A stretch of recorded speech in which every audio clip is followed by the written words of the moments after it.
0514 hours, Baltic Sea. The patrol was routine until it wasn't.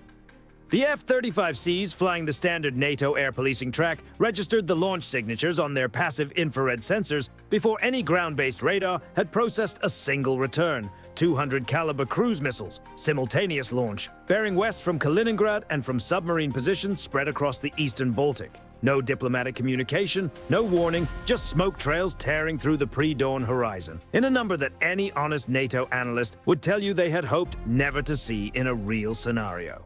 The gray zone escalation ladder that European politicians had been describing as manageable tensions for the past 18 months had just been kicked out from under them. To understand what set this morning in motion, you have to abandon the comfortable fiction that wars begin with a single triggering event. They don't. They begin with the slow accumulation of conditions that make conflict, at some point, feel less dangerous to one side than continued restraint. Russia's calculation going into this operation rested on three interlocking pressures that have been building since Finland and Sweden formally joined NATO. The first is geographic. Pull up a map and look at Kaliningrad, the Russian exclave wedged between Poland and Lithuania, separated from the Russian mainland by the Suwalki corridor. That 100-kilometer land gap between Belarus and Kaliningrad that is simultaneously Russia's lifeline to its Baltic fortress and NATO's most vulnerable point. With Nordic accession complete, the Baltic Sea has functionally become a NATO lake. Kaliningrad is surrounded. Russian planners in Moscow are not wrong to describe this as a strategic constriction. They are simply drawing the wrong conclusion about what to do with that assessment. The second pressure is the Suwalki corridor itself. Both Russia and NATO need to control it. Russia needs it to keep Kaliningrad supplied and reinforced in any conflict. NATO needs to hold it to prevent Russian ground forces from physically cutting the Baltic states off from the rest of the alliance. When two powers both require control of the same piece of ground, the diplomatic resolution space is narrow. When one of those powers has spent 18 months conducting GPS jamming over Lithuanian airspace, flying drones within meters of Finnish naval vessels, and harassing merchant shipping in the Gulf of Finland, the negotiating atmosphere is narrower still. The third pressure is the one that the Kremlin fundamentally misread: NATO's credibility threshold. 12 months of low-level provocation had not produced the desired effect of exhausting the alliance's political will. What it had produced was a hardened consensus in Brussels that further restraint was being interpreted in Moscow as confirmation that Article 5 was a paper document. At some point, the calculation flipped. Continued non-response became more dangerous to the alliance's cohesion than a firm answer. Moscow misread that flip as continued weakness. The 200 caliber launch was, in their assessment, a shock and awe preemption designed to paralyze NATO decision-making and force negotiations from a position of Russian territorial advantage. They believed the West would flinch. The USS John Basilone, DDG-122, had been at modified alert since 0300, when signals intelligence assets detected the surge in communications between Kaliningrad's Bastion coastal missile batteries and the Baltic Fleet Submarine Command. The ship's AN/SPY-6V1 radar, the system the Navy describes as 40 times more powerful than the AN/SPY-1D it is replacing, had been painting the eastern Baltic air picture continuously. When the first caliber signatures appeared on the track display, the Aegis Baseline 10 combat system had a firing solution computed before the watch officer had finished his first report to the bridge. What Russia activated simultaneously with the missile launch was the Murmansk BN electronic warfare complex in Kaliningrad, a system capable of generating broadband jamming across an enormous frequency range that covers GPS navigation, VHF and UHF communications, and the operating bands of the AN/SPY-6's predecessor radar. The intent was clear: launch 200 cruise missiles into a communications-degraded, sensor-degraded environment and let probability do the rest.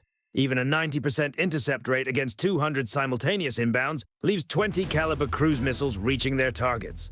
The SPY-6 is not the SPY-1D. Its signal processing architecture was designed with the Murmansk BN threat model specifically in mind. It does not operate on a single frequency that a wideband jammer can target. Its active electronically scanned array can shift frequency, waveform, and beam shape in microseconds, faster than any jamming system can track and counter. The Murmansk BN filled the Baltic with electronic noise. The SPY-6 found the gaps in that noise and worked through them. But the John Basilone was not the only sensor in the picture. The F-35C pilots who had detected the launches at 0514 were now the network's forward eyes. The F-35C's distributed aperture system and its AN/AAQ-40 electro-optical targeting pod operate on infrared frequencies. They detect heat, not radar reflections, and heat cannot be jammed by radio frequency electronic warfare. The cruise missile's jet engines were burning at operating temperature, and those thermal signatures were being tracked by the F-35C pilots and transmitted via the multifunction advanced data link into the John Bassaloni's fire control system in real time. The destroyers below stopped relying on their own radar illumination. They started shooting on infrared data from aircraft that were invisible to Russian electronic warfare. From the Bassalone and the two Arleigh Burke-class escorts operating in the battle group's screen, SM-6 missiles began leaving their Mk-41 VLS cells in rapid sequence launches. The SM-6's terminal phase is guided by its own active radar seeker, which acquires the target independently in the final seconds of flight, meaning the launch platform does not need to maintain a continuous radar lock throughout the engagement. Fire on the infrared track let the SM-6's own seeker close the terminal solution. It worked. Of the first 200 caliber inbounds, 162 were intercepted before reaching their target baskets.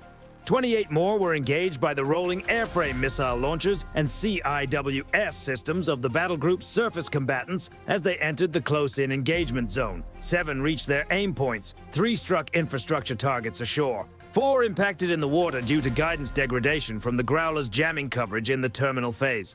The battle group's VLS inventory had absorbed a serious depletion. That was Moscow's secondary objective, and it was partially achieved. What Moscow had not accounted for was what the Virginia-class submarines had been doing during the first engagement wave.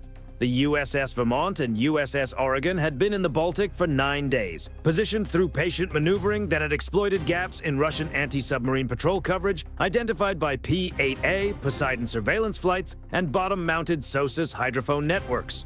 They were at depth, passive, when the Kaliber launches occurred. They were not threatened by air-launched cruise missiles. They were watching. The order to launch arrived at 0551, 37 minutes after the first Kaliber hit the water. Both submarines brought their Virginia payload module hatches open and began a coordinated Tomahawk Block 5 launch sequence.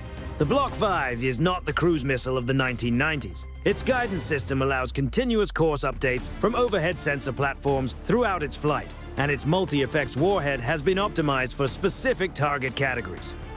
The target list transmitted to the Vermont and Oregon during those 37 minutes had been compiled in real time by the Joint Intelligence Fusion Cell aboard the E-2D Advanced Hawkeye orbiting above the jamming envelope.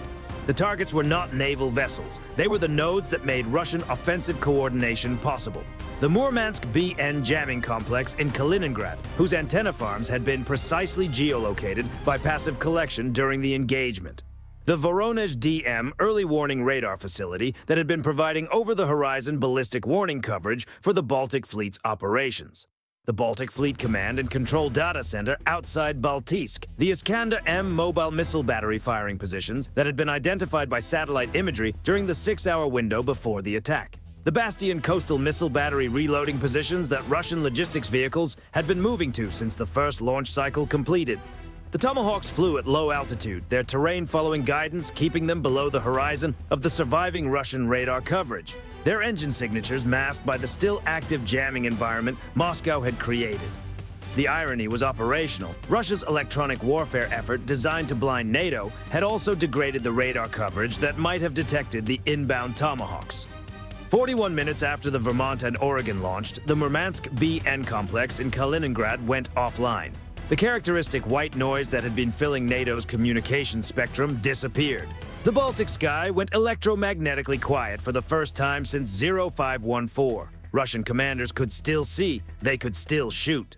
But they could no longer coordinate the timing, sequencing, and targeting synchronization that makes a saturation campaign work. The Bastion batteries that had been preparing a second launch cycle had lost their targeting data feed.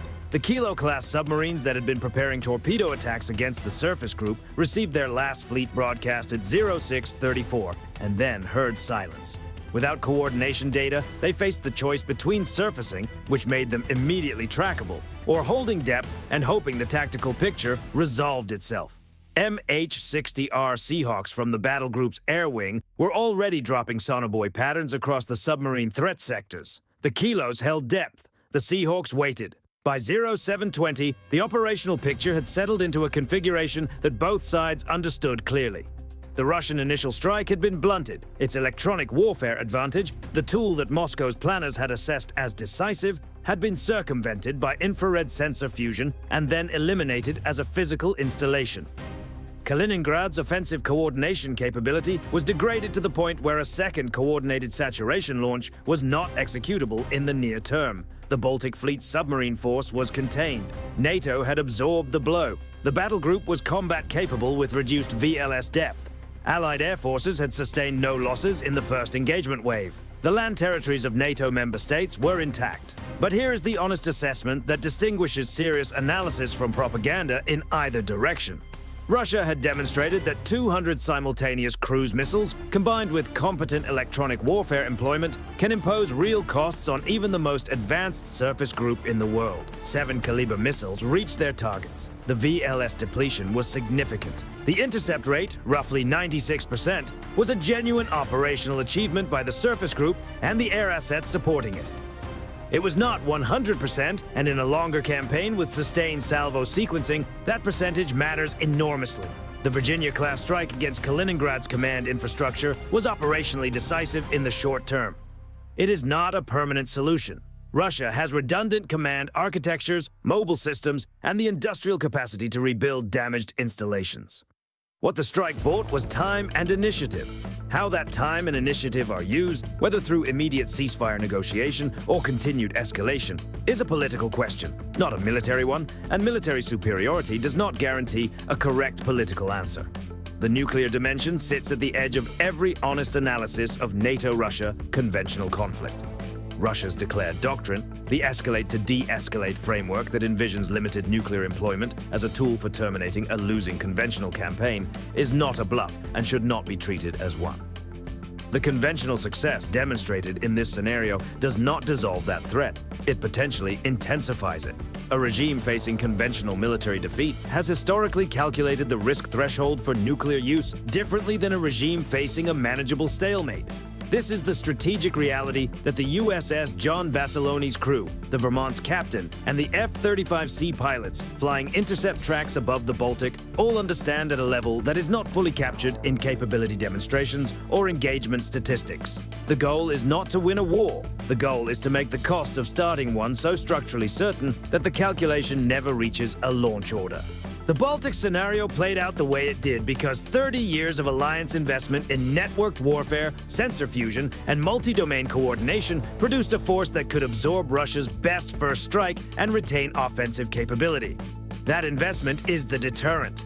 The question that the morning of 0514 hours forces into the open is whether the deterrent held because it was strong enough to make the cost certain, or whether we simply got fortunate with the margins. Both answers lead to the same conclusion about what comes next. The margin for error in the gap between those two explanations is the most consequential defense planning question of the current decade. Here is what the scenario ultimately puts on the table for anyone thinking seriously about how this ends. Russia's Murmansk B-N complex was the pivot point. Its degradation within the first 40 minutes converted a coordinated saturation campaign into an uncoordinated one. If Russia fields a next-generation electronic warfare architecture that is more physically survivable, distributed, mobile, with redundant nodes, and the Tomahawk strike cannot achieve equivalent effect against a dispersed target set, does the NATO sensor fusion response that circumvented the jamming in this scenario remain viable? And if not, what does the next layer of the answer look like? Leave your analysis below.